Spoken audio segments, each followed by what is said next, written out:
Well, I think it'd be very difficult to get a ticket on the ground. I haven't got one myself. Access to the Luzhniki Stadium is extremely difficult.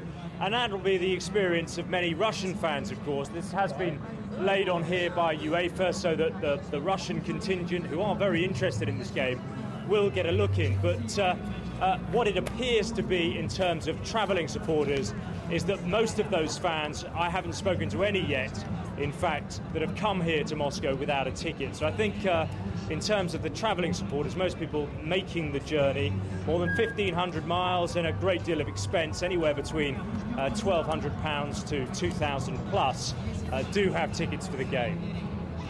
And are they behaving themselves?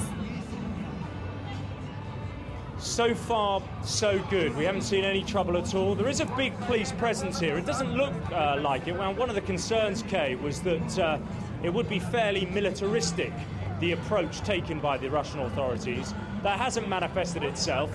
As you can see behind me, there isn't really actually any police inside at all. There are security gates down there at the entrance to Red Square, and they have been using metal detectors to make sure people haven't been going in with knives or sharp instruments or even guns, but so far no trouble at all.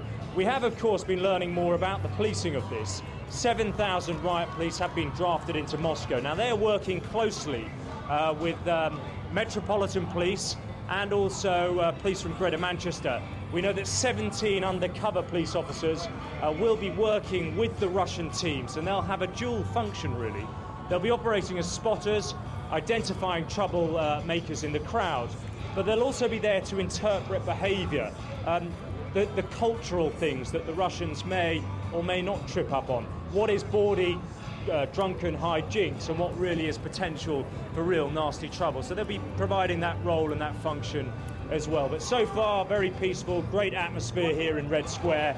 You can just about, I think, make out the very famous, iconic St Basil's Cathedral behind me.